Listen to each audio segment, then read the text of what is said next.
I'm Meg Weston. I'm the director of the Poets Corner and the co-founder, along with my dear friend Catherine Seitz, who is not involved any longer, but was incredibly helpful in the first couple of years getting this off the ground and to a great start. We started exactly 3 years ago in June of 2020. It's our third anniversary of the Poets Corner. And we started because, as you all remember, we were all sheltered in and we wanted community and community around our writing and our creative lives. So we created the Poets Corner on Zoom, and it's grown over the last 3 years to more than 3,000 people from all over the world. And we have readings every month. This year, we launched the first of a series of craft talks, and we had the first one last Sunday, and it was wonderful with Julie Marie Wade on hybrid forms. And it's being followed next Sunday with a hybrid forms laboratory with Frisia McKee, which is a smaller group. People can try out and get feedback on their hybrid forms.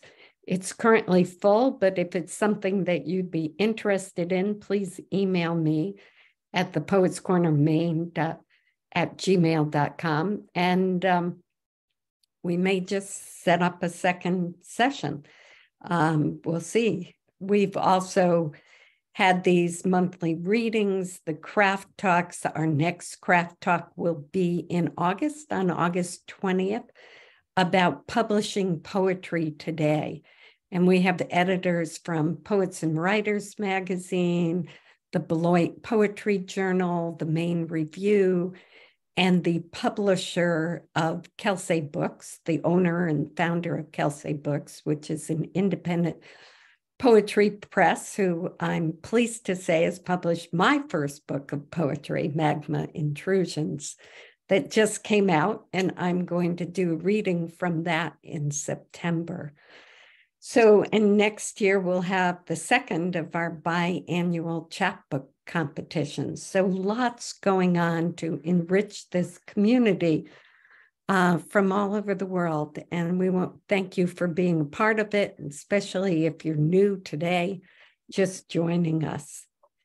So beyond that, I've been looking forward to today for a long time, ever since I heard that Kathleen Ellis's new book, Body of Evidence, had won the Grayson Books Poetry Prize. And that's quite an honor. And I reached out to her and said, how about a reading on the Poets Corner? And who would you like to read with? And she said, my dear friend, Claire Millikin, who's just published 2 books in the last year. And that would be a great connection. And then I reached out to Ellen Goldsmith, who is a professor emeritus from City College of New York, also a member of the Poets Corner Advisory Board, and who knows these 2 poets well, and said, Ellen, how about joining me as a host for this event to facilitate the conversation around these books and these poets and their work? And she said, yes, I'm very grateful to Ellen for doing that. So she will actually introduce them and facilitate a very interesting conversation today about this work. So I think you're really in for a treat today. So with that, I want you to join me in a warm welcome for Ellen Goldsmith. Hi. So it's really my great pleasure to introduce Kathleen Ellis and Claire Millikin. I'm going to introduce Kathleen first. Kathleen was my entrance to poetry in Maine maybe 30 years ago with a workshop that I took at the Farnsworth Museum. In so many ways, Kathleen has done so much for poetry in Maine, for poets in Maine, helping their poems to grow and providing opportunities for readings.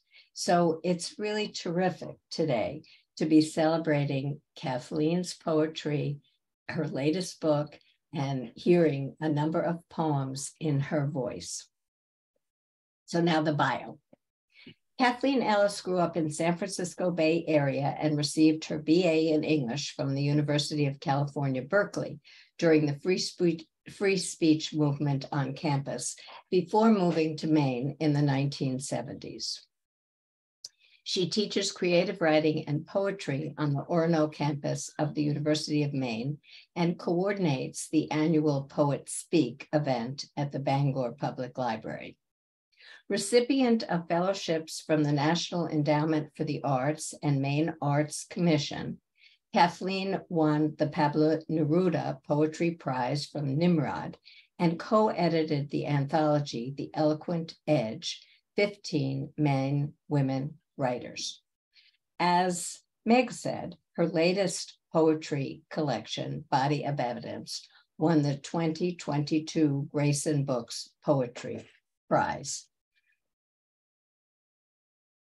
I met Claire in Kathleen's art poetry workshop 10 years ago. She's now full-time in Maine, a friend in poetry and a friend. Claire Millikin is the author of 9 books of poetry, including Elegiaca, Americana, and Transitional Objects, both published in 2022.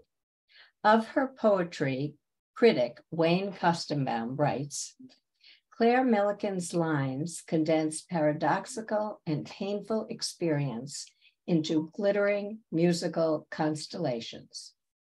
Defying all jurisdiction, her lyrics evade their own meticulous borders and reach with astonishing poignance into a zone of pure, lancing attestation. Millikin teaches art history and American studies for the University of Maine and for Bates College. We're going to start with Kathleen and Claire saying a few words about how their books came to be.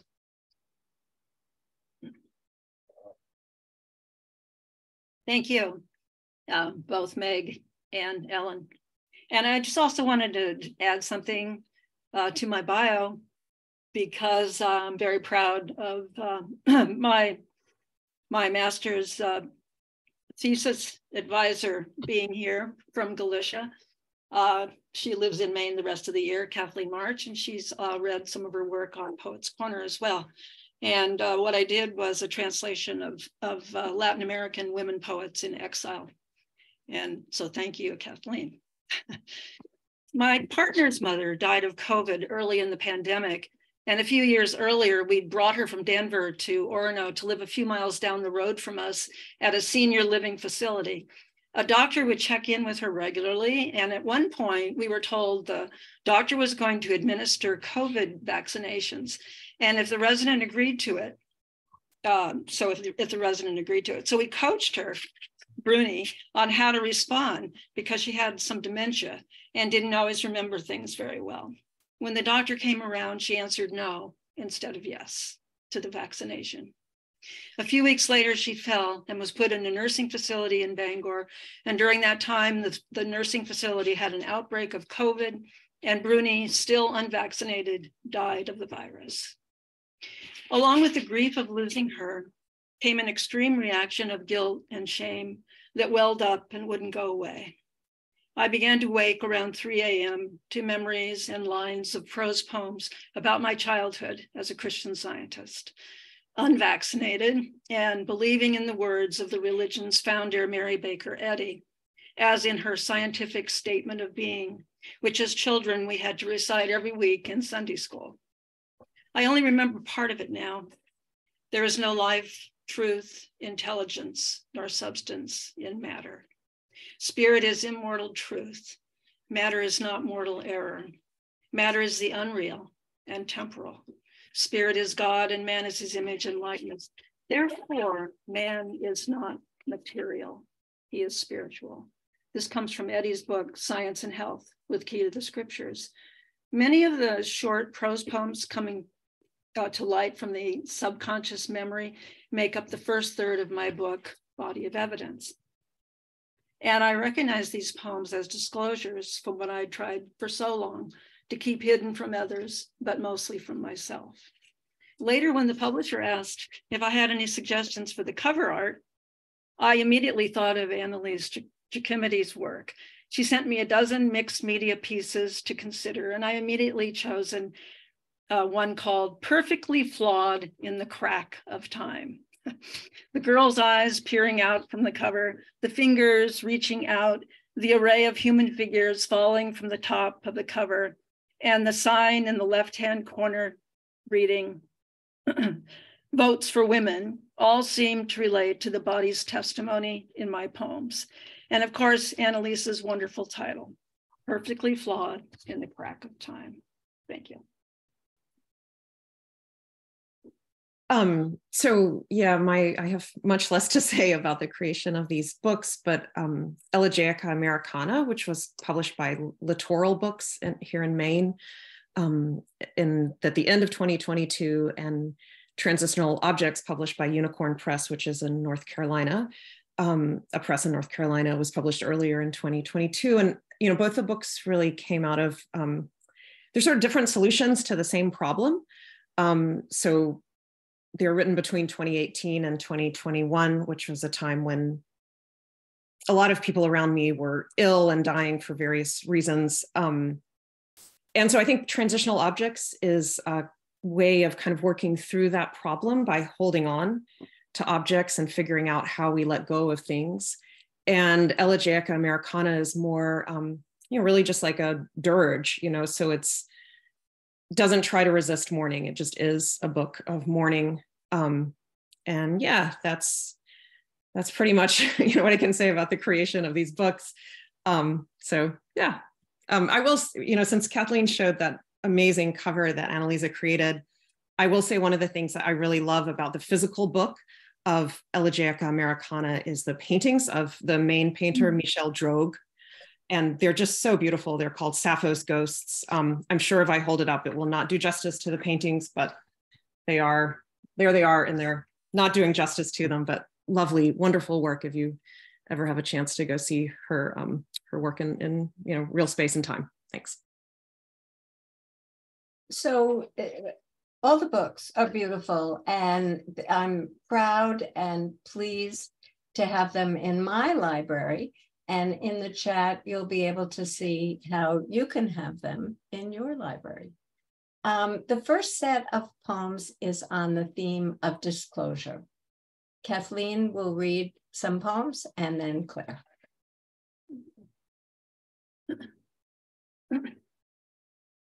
So I'm reading it for this set. I'm reading poems from the first half of the book.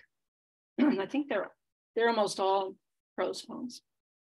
And this is the second poem in the book. And it's called The Spanish Flu. My mother was born without a body. At least that's what my grandmother said. I always wondered why my mother was born at home. Was it the Spanish flu, or that her mother was a Christian Scientist?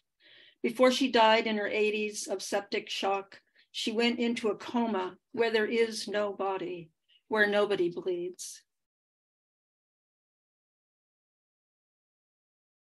The second one is not a prose poem. This poem is called Ghost Child, and it's in couplets. Ghost Child. And maybe I should just say something about practitioners. So Christian Scientists don't believe in doctors, but they go to the dentist, they wear eyeglasses and many other things, but they don't believe in what they call medical doctors and medicine. So when I would get sick, my mother would call her mother because she was a practitioner. And a practitioner is somebody who prays with you and talks with you. In my case, my mother, I was sick and was talking with my mother and bringing up certain things that are in science and health. Ghost Child. When there was an earache, but no earache. No, this never happened. When there were measles and whooping cough, and my palms were clasped awkwardly together, and my mother was on the phone with her mother, the practitioner. I felt the shape of the word made stone inside my chest, encircling that terrible desire to escape. I am not certain whether inward or outward. My mouth had opened wide for the breath flying out of the body.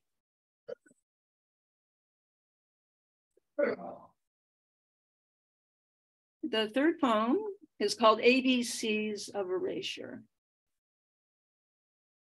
and it is a prose poem.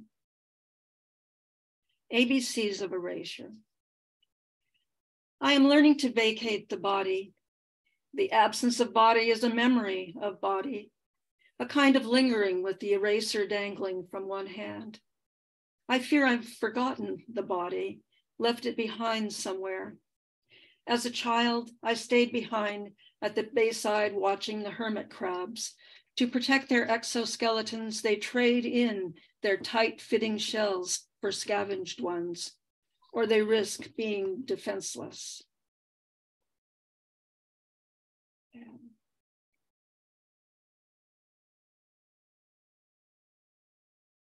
The next one is called Condolences. My grandmother, the practitioner, died in about 1973, I think, or 60, I'm not sure, in the late 60s or early 70s. And there was a funeral. Most Christian Scientists are cremated. And so the fact of a funeral was very strange. And I was in college, so it was the 60s actually. And this is called Condolences.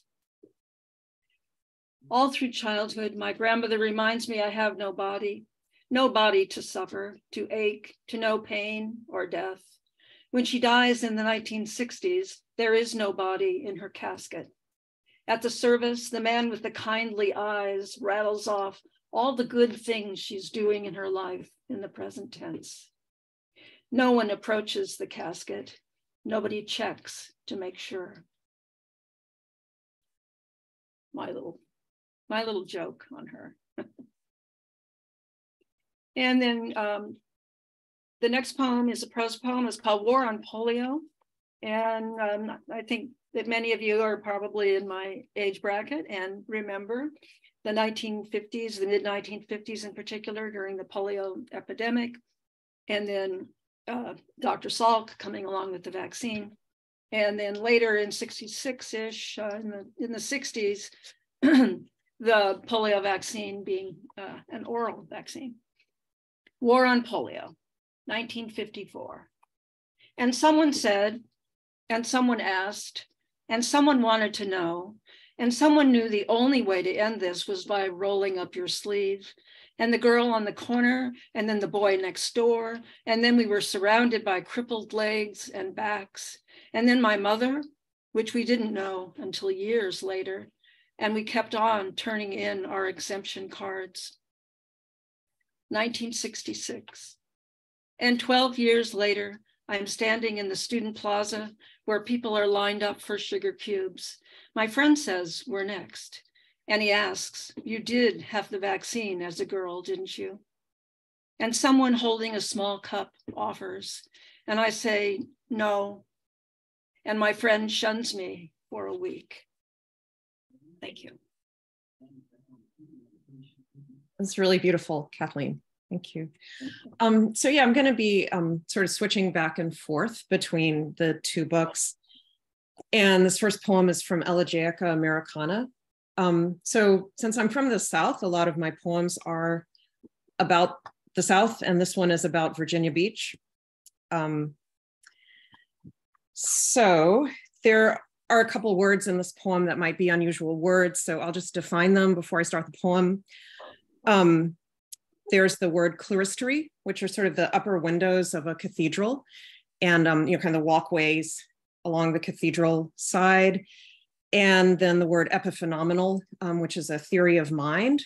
So it's pretty simple. It's the idea that things in the mind arise from things in the material world. Ocean Arcades is the title of this poem. At dusk, the world becomes simple, returning to outline. reading to my child while it snows, a bedtime story of golden compass. Grains of snow reach in through the window's bowed frames. Arcades are built like clerestories, but they aren't wholly, only a temporary bend in winter's exigency. I grew up with a secret, an inner light that causes pain, not just in me, but in those who see me. Empty arcades, epiphenomenal luminosity, snow folds down untended pinball machines and shore stones through theological doorways. Snow forms from dirt and dust by a hotel near water, not the nice kind, the kind that opens to fissures into arcades by the ocean. Snow pulls its secret story. If you keep such a story inside, it becomes poison. Also, snow, narcotic, white stuffs, a synonym, horse, smack, skag, for sleep that can kill. Snow drags pollution, a kiss without consent that I will not pass on, no matter what. And the next poem is also from Elegiaca Americana. This one I think is a little more transparent, but it also has an unusual word in it, and that word is ormolu, which is a kind of gilding that used to be made with gold and mercury, so it's quite toxic. Southern towns. Secrets fall into the laps of women sworn to silence, who grow old with the wounds. At the edge of town, a gas station waits. I could fill up, drive anywhere, but the violence of Southern towns won't leave me, soldered to it. Gold rings, gold-rimmed china, ormolu, set the table with rain and shuffled willows, rivers with Muskogee names, pine woods breathing, because I am a difficult person who keeps secrets badly, spilling them like so many seeds of salt into the red opened earth. Southern towns cast me out. Trains cry through midday, midnight. He puts his coat on my shoulders, which should mean safety, but also means possession. Someone's playing a piano beside an open window. Listen, don't tell. And the next couple of poems are from Transitional Objects. So the Transitional Objects is divided into 4 booklets. I don't know if that's important. Anyway, this is one of the booklets called Film. It's actually a photograph that my editor took off the coast of Georgia, where he and I are both originally from. So this poem is called Selfie with Stinging Nettles. Nettles are actually, well, they're like a plant, right, that stings. So dark birds cross the road, sky in their throats. The world is not infinite, but eerily compact. 2 birds in the dark might be mistaken for bruises worn by winter trees. I will go back along a slanted clock to the yard ringed by stinging nettles, the year we lived abroad. Age of 13, climb the yard's fence, escape my father's love that ran too deep, stung and burned by nettles on descent. The Romans used nettles to march their soldiers through winter. Nettles burn the skin, creating painful warmth. Don't measure time for winter's survival. Stings the heart, pulse of thorn. In this photograph can't be seen the way that climbing and falling are the same. A hotel room where my baby son and I later stayed held walls painted virid green, a fact of our history. And then the last poem from this set is called Damaged Polaroid. And I think folks remember what Polaroids are. This one is from the 1980s, this Polaroid. So chemicals that make the image visible also make it vulnerable. Polaroid in a manila envelope, along with typed, folded letters. Half the picture's gone black. To resurface, this is the last trick of paper photographs. The dead come back by chemical stain of light. My house is serious and polite. Its light alters depending on vantage. I'm prone to needing darkness.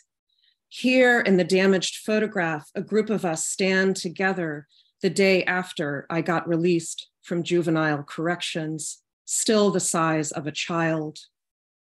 I've never become a woman, only an image of one. No one from that place came out intact. They'd smoke sitting on the high school's brick wall, and I pretended to recognize none of them.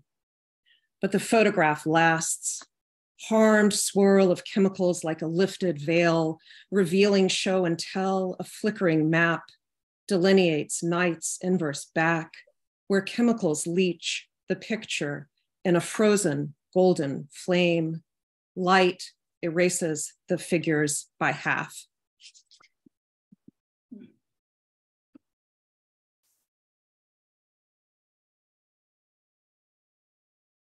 That was my second set. I'm all, yeah, okay. I'm just full of thoughts and feelings from Kathleen's poems and Claire's. We're going on to another theme, exile and homecoming. Kathleen will read first and then Claire. Thank you. Thank you, Claire. Always love hearing you read. I was reading an article earlier today called Suffering Children in the Christian Science Church by Caroline Fraser. Was in the Atlantic a number of years ago. But in it, she says that had my brother or sister or I contracted a serious illness or met with a life-threatening accident while we were growing up, we would have been expected to heal ourselves, just as we were expected to heal ourselves of colds, flus, allergies, and bad behavior. That we survived to adulthood was a matter of luck. And I was thinking that a lot of the poems and also poems I'm working on right now have the word breath in them and breathing. And I'm going to start with a poem called Holding the Breath. When I was in college, I took first aid and we practiced artificial respiration, of course. And that stuck with me for a long time as a way of feeling that all I had to do was breathe, and I could begin to realize that my body was not beyond me or not part of me. Holding the breath. Sometimes I swim out to the farthest reaches. I float with what I was and with the missing body on the water of what I am. And sometimes I swim beneath myself. Then I hold my breath in the body of what I'm not. But there's still another body in which I'll dive into the center as if this were the only one there is. Yeah.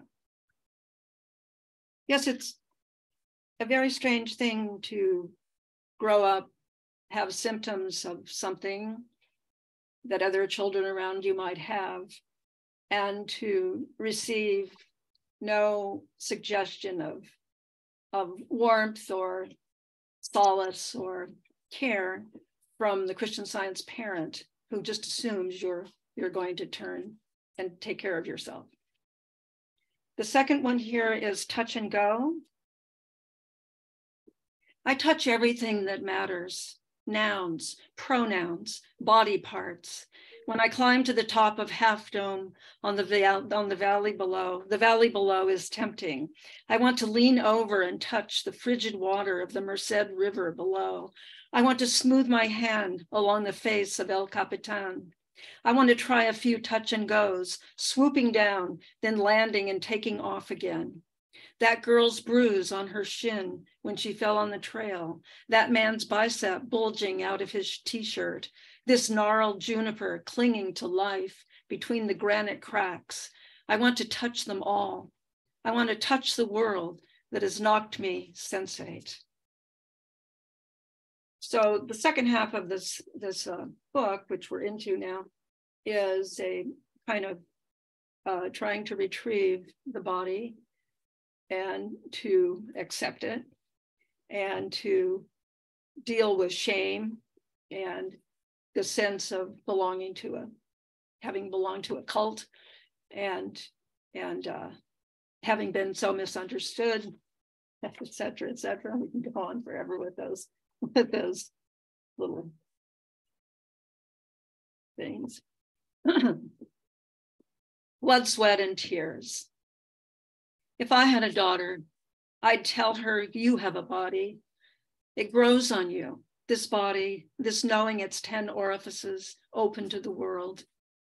If I had a daughter, I'd explain how the auditory canal directs airwaves from outside to the tympanic membrane, conveying electric energy to the brain to hear the planet humming. If I had a daughter, I'd show her the nares at the entrance to her nose and the slimy surface inside, collecting dust, pollen, detritus, to keep these out of her airwaves and draw in the living breath of the earth. If I had a daughter, I'd want her to know the whereabouts of that crevice, the conduit to the uterus, from where we all come into being. If I had a daughter, I'd want her to recognize that her words hang in the air, almost never black or white, that what comes up from the windpipe is the breath of the trachea, vocalized into what matters. If I had a daughter, I'd laugh and cry with my mouth full of the concerns mothers have for their daughters in harm's way, in the way of the body in this world. If I had a daughter, I'd tell her it matters, this body that knows its entrances into and exits out of the world. But she'd already know. The body always knows, unless it's been compromised. And the last poem is called Bits and Shards, and it is the last poem in the book. Bits and Shards. More and more, I am writing from another time and place, one I remember in bits and shards, broken pieces, sharp edges, or maybe it's a place I've never known, or a time that has not yet happened. Wherever it is, I am reluctant to leave, as it offers all the body needs to conjure wariness, provided you are brave, like the Ukrainians, asserting their will to stay alive. After isolation, after the unmasking, fear gives way to someone out there singing across the dark, remembering another life. And yes, the body, of course, the body, with its multitude of decisions and indecisions, and yes. Thank you. Well, it's absolutely awesome, Kathleen. Yeah. So, yeah, I'm just carrying on with these same two books. And this next poem is from Elegiaca, Americana. And it's a poem, I guess, about camping, kind of. Selfie, it's also a poem of selfies. I guess I should explain. So in my like real life, I teach art history and I focus on photography. And so when I, was writing these books, I was also researching and writing a book on the selfie, which I've never taken a selfie in my life. So it's a kind of esoteric interest. Okay, so selfie in a family of campers. At dusk, the mother opens a can of tinned meat, so heavy with salt, it burns the tongue, like something sacred for which we are unready. All that waits is night, a camper parked by the roadside at an edge of America. America was always on edge. It wasn't just us seeking home somewhere, it was everyone looking for home, as if America were open and not stolen. The mother opens tinned meat. We've long kept our secrets carefully. By the time I was 3 years old, I already knew never to tell. A camper parked at the edge of the road, night enters the windows, sleepers hitch on the floor, a stringent scent of gasoline sifting through dark light. She says in the morning we'll drive till we find a place to bathe, a cool cloth laid across us. We only need to be quiet now. Every roadside is a parabolic. Roads opening and closing through America, a stolen world. And just jumping into transitional objects, this is a poem also about driving in America, which is something my peripatetic family did a lot of. This is called 9 Reasons. We were driving for a long time in America, a house with sky through the walls. We were driving until America became what we weren't, until we were too tired to walk straight, bumping into each other in dark motel rooms at night. A new photograph won't heal the fact that I once slept in his bed. Penitential rites and psalms, however distributed, cannot change these nouns. We were driving toward Georgia until our bodies ached, like after long prayer. My father becomes an old man. He grows bitter in opulent seclusion. I left a few boxes in the attic, never to retrieve them. And this next poem from Elegiaca Americana actually has some happiness, or so it reflects on a very, very kind person that we were friends with in Charlottesville, Virginia, which is where my son was raised. I taught for many years at the University of Virginia down in Charlottesville. And so, yeah, American Carpools is the name of this poem. Most mornings, my son was driven to school by a nuclear physicist who'd walked away from a top security clearance government gig. Instead, he'd raise his kids, run the household, fiddle in the basement with inventions that wouldn't pan out. He never missed a day. Each dawn, he appeared, sliding open the door of the van, bringing my small son safely inside, a polite smile, beautiful day today, year after year, unfailing. Not being a driver, I apologized. I can't pay you back. And he said, I dislike the very form of quid pro quo. Year after year, the blue van arrived, slide open the door, take my son inside, polite smile, good morning. I decided he was gently insane. Maybe some nervous breakdown pushed him to leave that high-ranking job, nuclear physicist with the government, sort of how I decided to stop driving. But looking back, I see it was his protest, refuse to build what they ask, a futile protest because children will always count less to America than bombs. So many children have been killed by our bombs, we'll never balance that equation with silence. Even so, carefully drive to school one child who's not your own.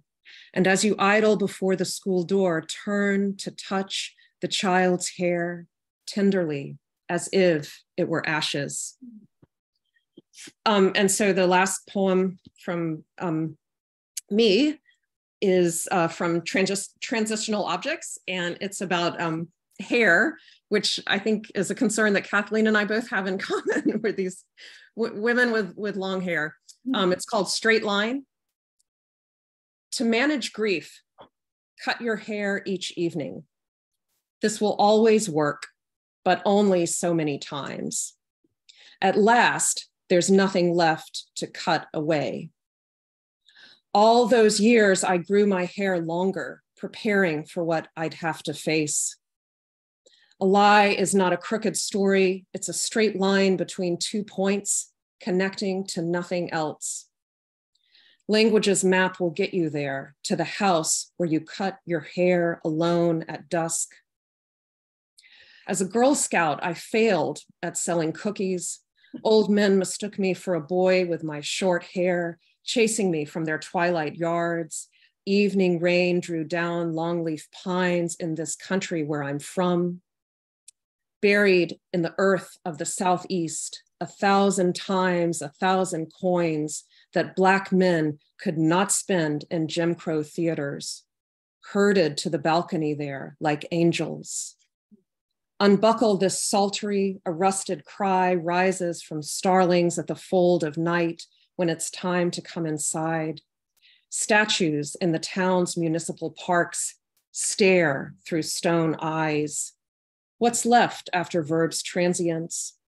The way my mother could not save herself, I inherit. Cut my hair to a new voice. Thanks. Whoa. Wow, those poems were so beautiful. Yeah, and painful. There's so much pain and yet so much courage and insight, and so many things resonated with me. And now I know we have about 20 minutes of conversation that Ellen will facilitate before we start taking Q&A from the chat. But please go ahead and put your questions in there as we go along. So a little bit after 5, we'll start with the questions from those of you who are listening. So go ahead, Ellen. So yeah, amazing poems.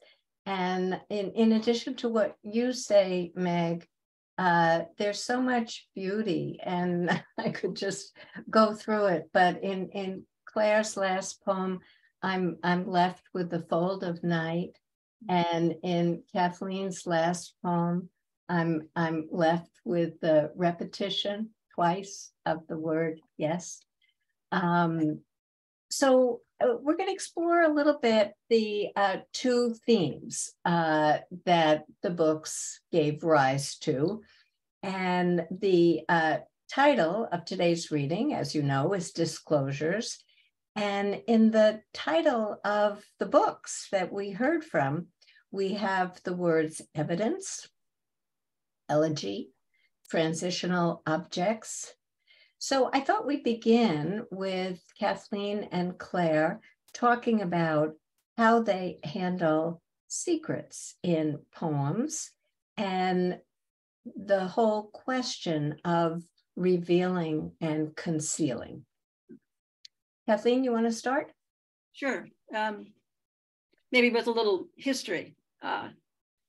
So it's another question, I know, but some of the poets who have most influenced me have been Adrienne Rich and Denise Levertov and Muriel Rukeyser, all who say what is on their mind. And another poet as well, in a different way, Sharon Olds in the 1980s was, very hot stuff. And she's still writing, of course, wonderful poems. But during that time, something interesting happened when she was at a reading. I was not there, but some woman got up and said, "Are these poems about you?" And I'm assuming that most people here are familiar with her poems about her father and how her mother did nothing to help the 2 daughters in resisting, in being able to deal with the father's control over them sexually and physically. And so Sharon Olds said, "Of course not." And everyone drew their breath in and didn't understand. Then why is it in first person? Why is it my father? And she came out with book after book, and eventually she claimed the poems were about her own self. So I think it takes a while, no matter whether you're writing fiction or poetry, to come out, or especially memoir, to say what it is that most ails you, to say what is so just eating you away, and you are looking for ways to express it. And perhaps that by expressing it, you will be perhaps relieved, maybe even for a short time.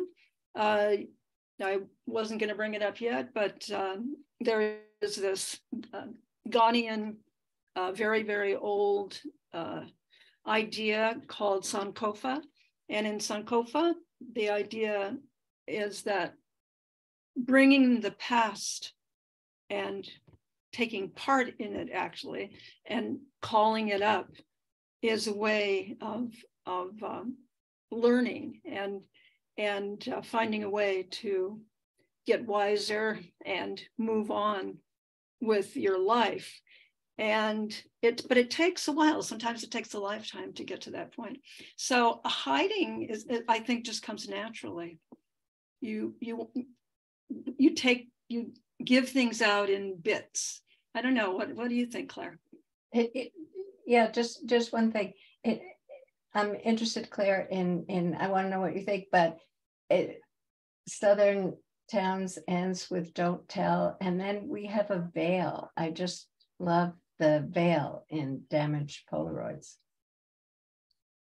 Yeah, no, I mean, I certainly love everything that Kathleen said, and bringing in, voices of other poets. And I think, what she's really talking about is like the feminist movement and how that really changed, right? What not only women, but people can write about. I think that my own probably influences are often, kind of like Emily Dickinson, right? Tell the truth, but tell it slant. And Konstantin Cavafy, the Greek poet who kept a lot of secrets while also revealing a lot of secrets. And I think that fits just, the way that I grew up. It's really a culture of secret keeping on so many levels. And I wasn't planning on saying this, but it kind of brings to mind, back when I taught at UVA, I taught a course on violence in photography. And we had a section on lynching photographs, postcards. They were circulated. It was quite a popular thing in the South. And it was a very moving class to teach. Many of the African-American students in the class had older family members who, sort of would say, oh, this is what they used to do. And in studying that, I realized that both of my parents had been children nearby very well-known lynchings in Georgia. And it really began, it's not that it made me forgive my parents for the secrets that they have kept and forced us to keep, but it made me begin to understand that they grew up in a culture of such extreme violence where, the status quo was look away, pretend it's not happening. And so I'm sorry, that takes us far from Cavafy and Dickinson. But I think that's sort of my explanation as to why oftentimes for me, that sense of telling something, but not telling the whole of it is more my, comfort zone or what have you. Yeah. And of course, something, really important about poems in general is what they say and what they don't say, and the space that then it might leave for the reader and the reader's experience. But I'm really taken with what both of you say, and just back to that veil that something is shown but not completely. So the second theme was exile and homecoming, and you've spoken about this a little bit, but maybe more. How you explore what's lost, found, regained, reshaped, how poems do that. Do you want to start, Claire? Oh, well, I don't have to. Like, Kathleen, if you want to jump in, that's. Yeah, I'm kind of thinking about it. Okay, yeah, so I can cover for you while you take notes.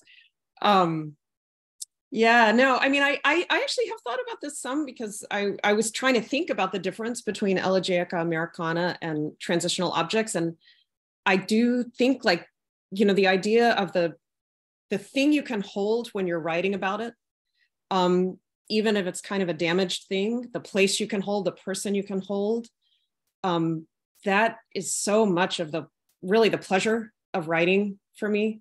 Just the sense of, gosh, I even remember this, Kathleen, I think it was from one of your classes, where I said, oh, I feel guilty about kind of abandoning my family, which I mostly have. And one of the other students in the class said, well, no, but you haven't, you're still writing about them. And that, she probably meant that as a critique, but I loved it. I was like, yeah, that's really right. Because yeah, when everything you've lost, you come back to it when you write about it, and you get to have it again, that person who's dead, that country where you don't live. I mean, all of that, you can have it again while you're writing, even. So I do think that is so important. I don't know, for at least my process, but yeah. Yeah, and I'm thinking about in your poem about camping, the idea of seeking home and roads opening and closing. Kathleen? Before I moved to Maine from Berkeley, we had moved twice before to get out of the urban life. And we first moved to Taos, New Mexico, and it was wintertime. And all my images of the Tiwa Indians was shattered when one day it was snowing, and the Tiwas, 3 men came down the road, which was called Comanche Road, and came in front of our garage and sat there all day long and drank. And they had bought the booze from their food stamps, and they couldn't go back on the reservation until into the Pueblo until they finished the booze. And then they fell asleep in front of our garage and started a little fire, in fact. And I was taken aback, and I wrote a poem about it a long time ago. I'm sure I threw it away by now, but that shock of what it is to be in somebody else's territory is very interesting.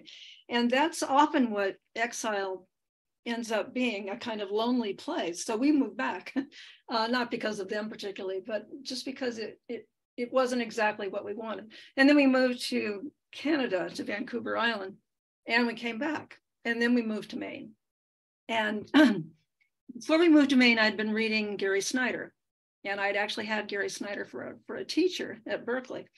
And one of the things he said was, and he told Gary Lawless this too, was that, go back, for Gary, it was come back to Maine and be there. And so that's what Gary has done. And for me, he said, if you go to a new place, you first have to know the biota, the flora, the fauna. You have to know all the plants. You have to acquaint yourself. And I looked back at my first full collection called Red Horses, and almost all the poems are about that claiming of a new place, which is what you do in exile. And I think of all these immigrants who are trying to come over, and there is a huge Latin American culture in America, but even so, one comes to a place and has to change, if not your language, the ways that you look at the world. So a lot of my poems actually do deal with exile, but not so much in my new book, except that, of course, I was always in exile. You didn't talk about Christian Science in the public school. There were only a couple of us. Everyone knew, because you were taken out of class for any science class at all. You had to go off by yourself in the library. So there was that kind of exile. How do you deal with it? For a long time, I didn't write first-person poems, and now I do more and more. That's one way. So again, it's that whole thing about hiding, and then you're sort of in hiding when you go into exile, and then you have to come out again. It's such a huge topic. I don't know if we even got near it, but yeah, it is a big topic. And you mentioned claiming, and in both of your poems, I see claiming and also reclaiming, reclamation, and particularly in yours, Kathleen, holding the breath and touch and go. And in Blood, Sweat, and Tears, like Claire's roads opening and closing, we have entrances and exits. So I'm sure people heard it's different territories of Kathleen's poems and Claire's, but reverberations and resonance. Kathleen, you talked about Adrienne Rich as an influence, and of course she said the personal is political. So how, for both of you, how does the personal enlarge in your poems into the social and the political? Kathleen, do you want to take that one first? I took the last one first. Okay. Well, the funniest thing about that quote, it wasn't, she didn't make that quote up. She got it from somebody else. I can't remember who it is now. But she was being interviewed one time on TV, Adrienne Rich, and the person asked her about, I think she was on firing line. That rings a bell somehow. She might have been on firing line. And he just attacked her on this one and said, what does that mean anyway? Personal is political.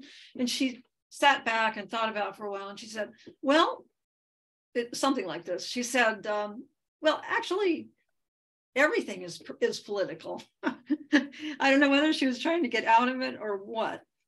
But of course, in the 80s and into the 90s, when we had the second movement, which she always called women's lib, and we did too. She did things, and I know I don't have much time here, but it's an interesting anecdote. I and another person brought her to Berkeley to give a workshop, and then later on that night to give a reading. And it was in a very large auditorium. A ton of people signed up for this, and I got there Saturday morning, and there were all these people standing outside trying to get in, and there were fire regulations, and I called the facility people, and they let us have another 10 or 15 people in there. We started, I introduced her, and she came out, and she looked out at the audience, and she said, "No way," basically. She said, "No way." And the point was that there were men mixed in with the women, but this was the 1970s. And this was a time when she was doing everything with women alone. But the university, being a public university, couldn't say this is a woman's only thing. So she left. And then she came back. And then she said to the men in the audience, "I don't appreciate your being here. I don't want you to be here. Women at this time need to be unto themselves and to solve their own problems, but you can come to the reading tonight. So please leave." And there was silence. And eventually one long-haired, sandaled young man left. And then another. And they all left, and all the women were cheering and everything. She was a very strong person as far as her admonitions. So the fact that the personal is political, she saw her whole life in those terms. I mean, even the idea of protesting against the war. So if you read her poems, even the poem that I know that you love, Ellen, and I just forgot the name of it. What kind of times are these? What kind of times are these? You can read that. You can read the personal into that. And, it's a very political poem if you go back and see that she's taking it from Bertolt Brecht and his ideas. But that was her life. That was her life. And many of us wanted to live in that way. So I see my daughter poem, the Blood, Sweat, and Tears poem, as a personal political poem. Right, in the feminist territory. Claire, a quick word? Oh yeah, no, I absolutely believe that the personal and political can't be separated. I mean, that's not really just in poetry, but if you're in any situation where you're being oppressed, that never is going to end at the door, right? I mean, there are always like intricate social structures that create the spaces in which abuse and oppression happen. And I do think it's still a problem that, this idea that like, well, I don't even, feel all that comfortable kind of claiming the space of womanhood because I'm not really all that aligned with it, but I'm just going to use that word, that if women write about something that's negative in their lives, then that is a personal issue, right? As opposed to other ways of critiquing society. And so I think that unfortunately, Adrienne Rich, I mean, she was completely right. And I don't think we've listened enough to how right she was, that, you know, the being silenced, oppressed, abused in personal spaces is always part of a larger political frame. And the work is to find those connections. Yeah. So, yeah. Hope that was quick enough. That was perfect.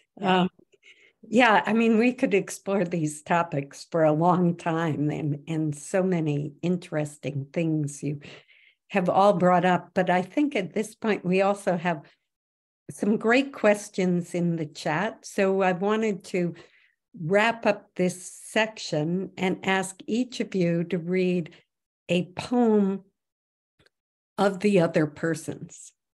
So I think Kathleen, I was going to start, actually, if that's okay. I mean, I don't want to, but. No, please start. I misread my script. So just one last showing of Annalisa's gorgeous cover, really astonishing.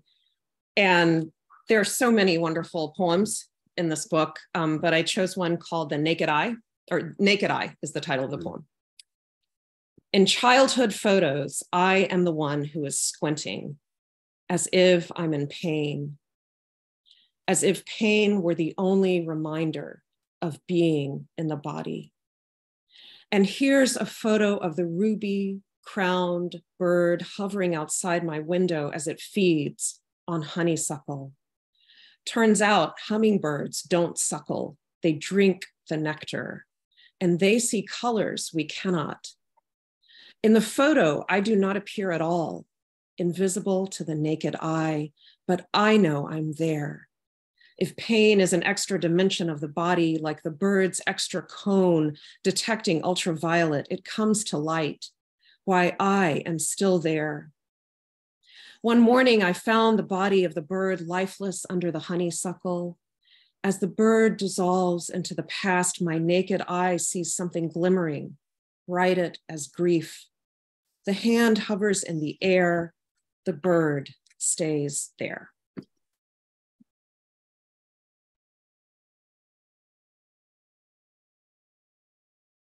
Okay, you want me to start? Well, yes, I am reading one of Claire's poems from Elegiaca, and it is called Ravel or Ravel. However, I thought when I first saw the poem on the page that it was Ravel. Okay. After her concussing fall, mother places the dead with the living, imagining that I, her daughter, knew her great-grandmother, as if we lived in the same era, bringing together all whom she has loved, this tenderness that cannot heal. I listened to Ravel for something like sustenance. These days of plague, Art Deco music, and orphaned sound, recollecting his Basque mother's voice in the notes. Maybe we remember our mothers in the places where we ravel.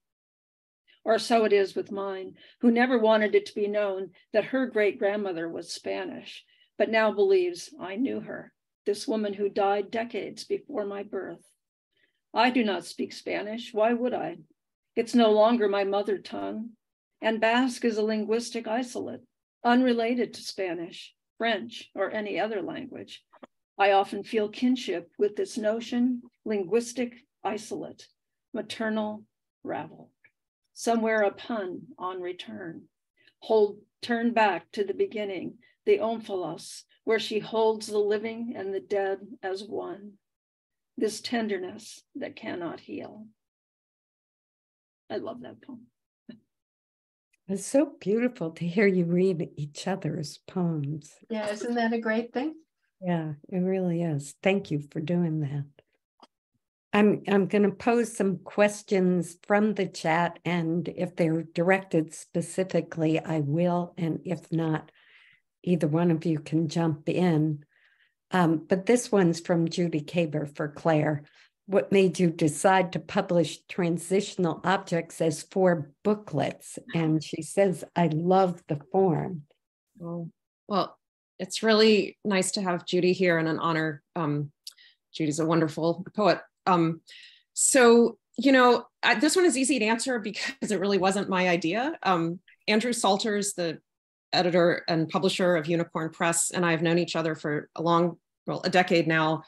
And at the beginning of the pandemic, I sent him this really long manuscript and I said, help me cut it down. And he said, you know what, I don't want to cut it down. Let's divide it. And so I think I've mentioned before, Andrew is an aerospace engineer. That's his training. So he came up with this very intricate thing. And the idea is that there's no beginning and no end. So there's no first poem, there's no last poem, there's no sequence. It's all this kind of random confrontation with the world of objects. So yeah, Andrew does really an amazing job with these books, and literally sews them by hand himself. So it's as my spouse once joked, every book of yours that Andrew publishes is another meal he doesn't eat. So yeah, it's like very beautiful. They're beautiful objects, and I think it fits the title in that sense. Yeah. So thanks, Judy. Thank you. We have a question from Caroline Demoriak. She says, fabulous and moving power. My question is for either of you. How often do you engage in active reflection about your process? And how do you approach exploring and implementing the results of those reflections?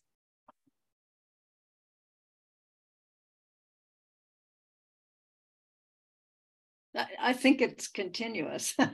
That's kind of a hard question to answer, because process,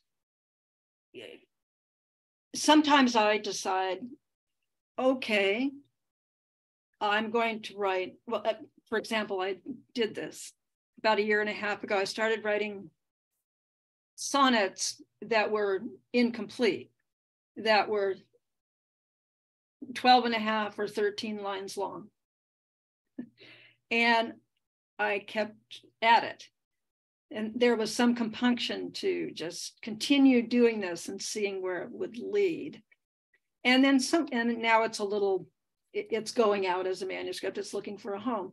But then there comes this time when it's over, it's done. And it's almost like you're out of breath. The breath doesn't want to do that anymore. And I know I keep talking about breath because I do believe that poetry is very vocal, and there's still music in poetry, even though it may be not so noticeable to others. But I think most poets are so interested in language that comes first. And I'm almost at the point of saying, what was the question again? Well, it was about how often you actively engaged in thinking about your process, and then how do you approach exploring and implementing those thoughts. And I think, I think of process as the creative process, but it can also be that process, as you say, of how a book kind of shapes itself. Or it could be process in terms of the craft. How often do you stop and reflect on the craft? Well, and I suppose it goes a little bit into the idea of revision. And I've been recently listening to some talks by Paul Harding, whose new book, This Other Eden. And he writes and rewrites and rewrites. And he just, when he was asked about revision, he rejected that word and said that it's all just writing, continuously writing and discovering. Yeah, no, I think it's a wonderful question. I mean, certainly, because right, these two books were published this year or last year of 2022, and actually in December of 2021, my book Dolls came out, which is a book of kind of an elegy for Sage Smith, who was an African-American trans woman who disappeared from Charlottesville when I was living there.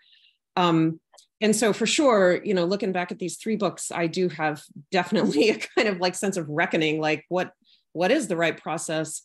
And I think, and your question is, how do you reflect on that? How do you move forward from that?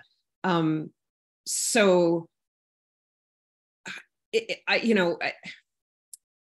I think there's always a feeling, and I don't, maybe Kathleen, you're beyond this, but I feel like anytime I finish a book, there's a feeling of like, okay, I will definitely never write another book.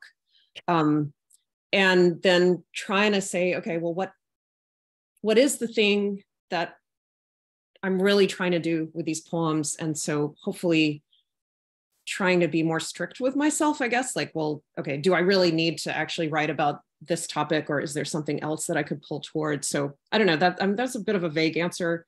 But I think process is, it's weird. It's like, well, I'm a long distance runner, and they always say, don't ever change your stride, because like you'll just injure yourself, even if your stride is crappy.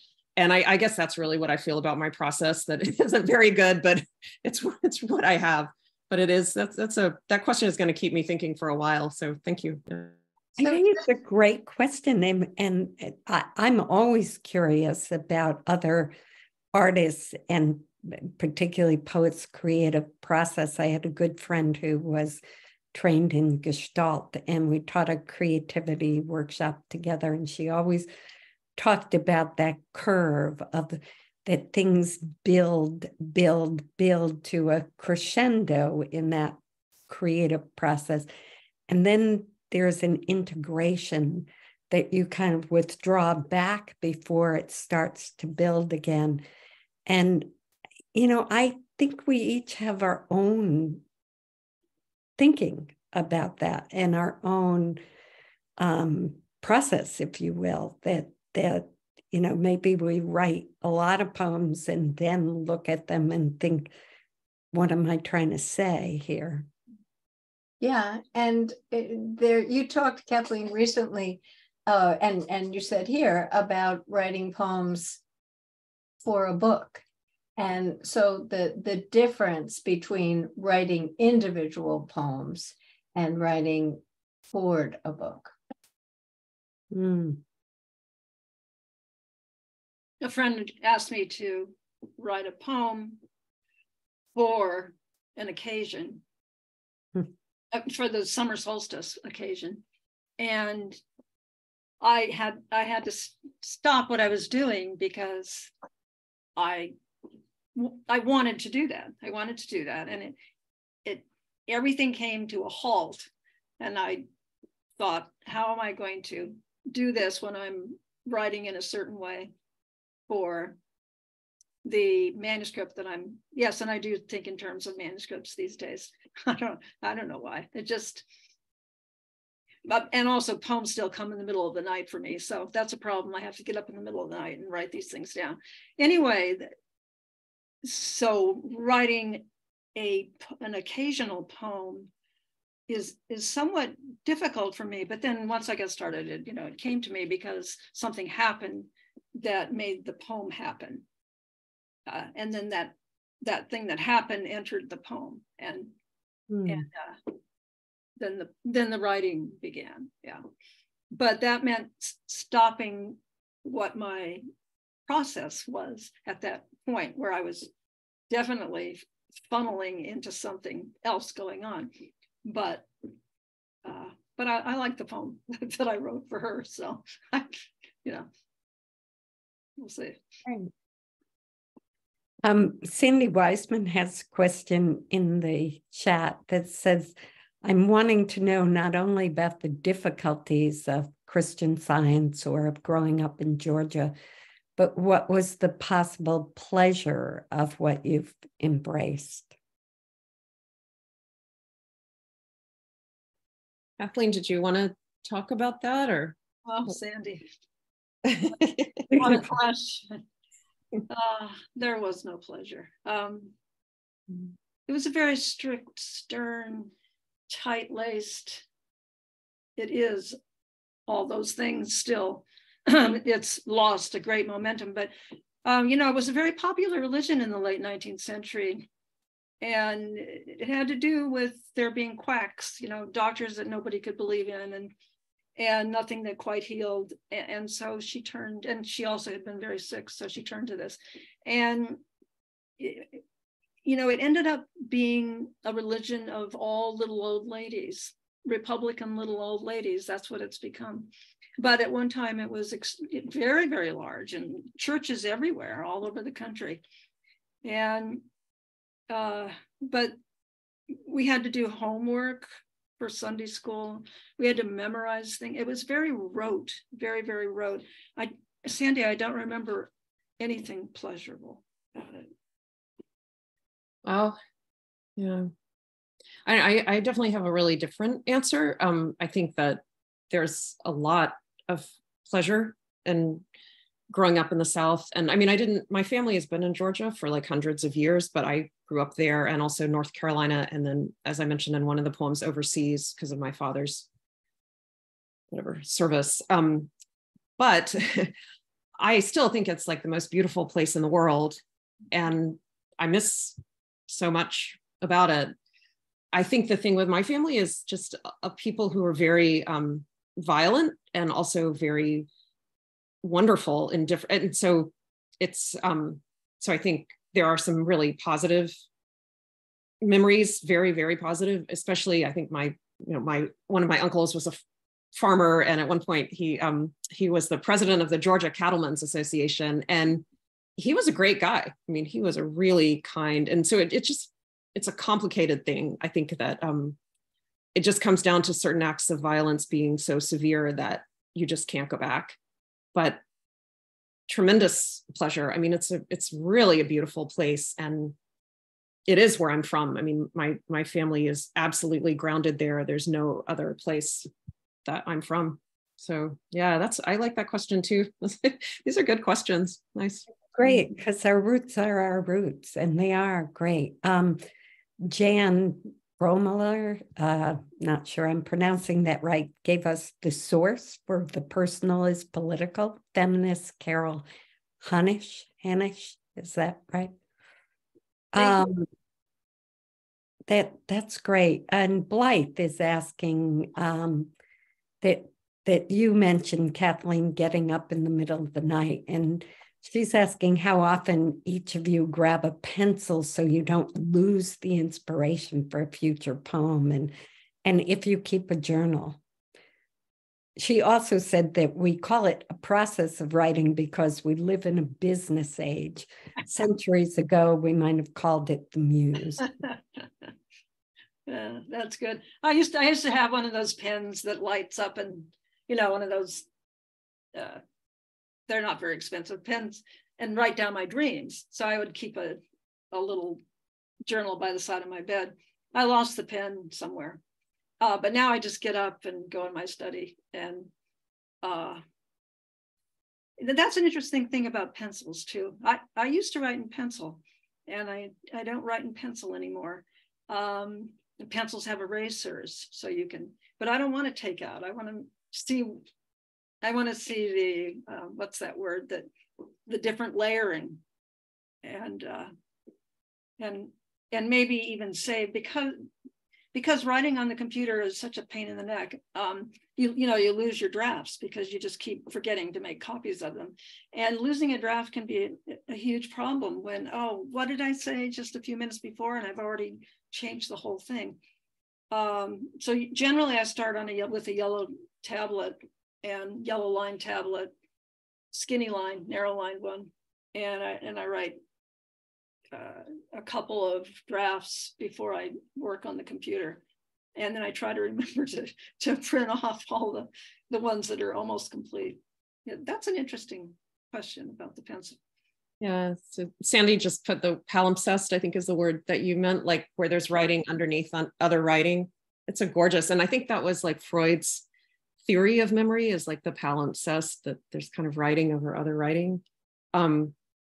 Actually, speaking of memory, I guess that is really how I work. Like I kind of hear things in my head and then I just memorize them. I think that, and again, these questions are so thought-provoking, but I think it's like, maybe my background is more like an oral tradition background. My mother and my grandmother, both of them were, both grandmothers were really storytellers. And so you would hear these stories. And so I think that is more how I compose, is like actually in my head. And then I sort of have these, like, I'd never thought of this before, but sort of memory tricks where you kind of create images, and then you can remember the images, and then each image encodes a set of words. And so you kind of write it that way. But I think that's more like the old oral tradition way of composing. Yeah. That's so interesting. But I feel like you're both saying that that you need to fix it in your mind or on paper, or you'll lose it. Is that true? Especially if you're also starting to not always remember everything. But it's interesting with the talking about the layers and thinking of the sediment of rocks and the rings of trees. Ellen, do you want to wrap us up with a final? Well, I think as a final question to wrap us up, and again, appreciating the poems and all of Kathleen and Claire's thoughts and the fine questions in the chat.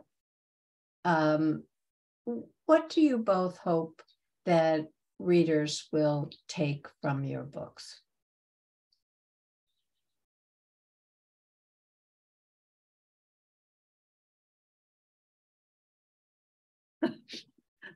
Oh dear. That's a really good question, because I don't write for readers. I don't even think I write for myself. I think I write for an imagined reader, however, who is looking over my shoulder. And so that's interesting. Well, another way to put that, but is what do you take from it? What's happened for you as a result of having written that book? Either way.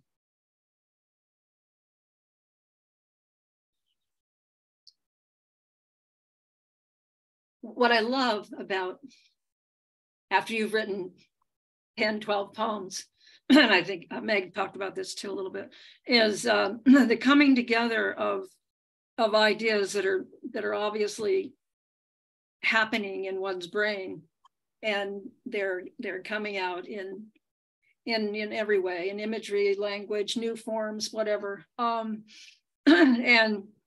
and they seem to be speaking back to you in some way. So I think it's a fairly egocentric job that we have at first, and then we give it away. So in a way, I think of my books as presents, in a way, like presents, and I try to make them presents whenever I can, and not so much. I hope you understood this part, or I hope you got this, or it's not so much that. It's I hope that you find at least one poem in here that shocks you, or makes you think about something in a new way, or something like that. Well, so these are our closing remarks. Is that right, Ellen? So I really wanted to include in my closing remarks how grateful I am to Kathleen for all these years of mentorship, and really, really matters a lot. So, and yeah, I mean, I think there's probably only really one, well, maybe two things that I want readers to get, and they're pretty much the same things I want to get, which is like the truth. Like, I do feel really obsessive about that. Like, everything has to be, and I don't necessarily even mean the literal truth, like, oh, you know, what color was the grass on that day in 1983 or what have you, but just like really get at somehow like the emotional and, again, sorry, political truth. And then I guess, like, I kind of, like Kathleen said, I just love words, and I love to play word games, and they're kind of like my friends. And so I like that sense of maybe trying to make a surface that's very beautiful. And so that I hope is sometimes something that would also come through, like a sense of the pleasure of sound, the pleasure of image. Yeah. You know, at the risk of being a little anticlimactic after your final remarks or closing remarks, there's a wonderful question that I just came directly to me in the chat, and I thought, you know, we have just a little bit of time, and I would love to ask it of you. It is, do you have any advice for female writers who are simultaneously benefiting from the freedoms and hard work of writers like you who have come before, and as we were also losing some of these freedoms and equality? Mm. Powerful question. I'd love to end on this one. Yeah. Kathleen, did you want to jump in? I have a friend who recently died. She was an artist, and actually she did the cover on my first book, Red Horses. Her name is Majo Kaleshian. And she was out there. She was out there every Sunday or Saturday on the bridge in Bucksport against the war in Ukraine, whatever it was. And she was always there, and she never stopped, you know. And she was a wonderful, wonderful artist. She, her husband was a poet, and so she also had a poetic inclination herself, and just a person who was so open. And I think, you know, that's part of it for people coming up. I teach intermediate and advanced poetry writing workshops at the university every once in a while, and these young women are writing fantastic, beautiful things from their own culture, their own milieu, and it's so exciting to me. I mean, I'm getting as much out of it from them as they are from me. Just putting courage back into, and, you know, being courageous is very hard. It's one of the hardest things in the world to do. And that's what you have to do. And I back you every step of the way if you're out there writing poems. Wow, that's beautifully put. That's right, courage. And I think that is right, Kathleen. You do give people courage. I mean, you've given me courage, and Ellen courage, and, you know, but I do really share the questioner's concern with where we are politically, and the so many ways that people who are gendered feminine are being silenced, and having, I mean, my God, you know, the eradication of Roe v. Wade, and I mean, that's a big one. So I'm Gen X, right? And I feel like my whole trajectory has been always in this path where I'm constantly being told, oh, we don't need feminism anymore. That's over. You're all good now. It's all equal. And so I do feel like for the younger generation, I don't know the age of the questioner, and I guess that actually really doesn't matter, but for people coming of age now, like, I think it's time, I don't know, for a new fight. And especially for people who are gendered feminine, to, as Kathleen says, have courage. It is very discouraging, some of the political things that we've seen coming down the pike of late. And that was such a beautiful poem you read, Kathleen, about the imagined daughter. And I only have a son, so I also would have to imagine a daughter. I have a lot of nieces, like I think 9 or something. I lost count, and I do see them struggle. Yeah. So you both spoke about courage, and I would say that you both have that courage, and it comes across in your writing and what you write about and how beautifully you say it. And I just want to thank you and thank Ellen for facilitating a really in-depth conversation. And there are so many wonderful comments in the chat. I'll try to save the chat for you in case you didn't get to see all the thank yous in the chat. And I know, Ellen, I cut you off. You wanted to say something. Not a problem, but just in line with this last very important question, a title of one of your poems, Kathleen, ABCs of Erasure. And we just really have to make sure not to allow these kind of erasures. And have courage. And have courage. So thank you.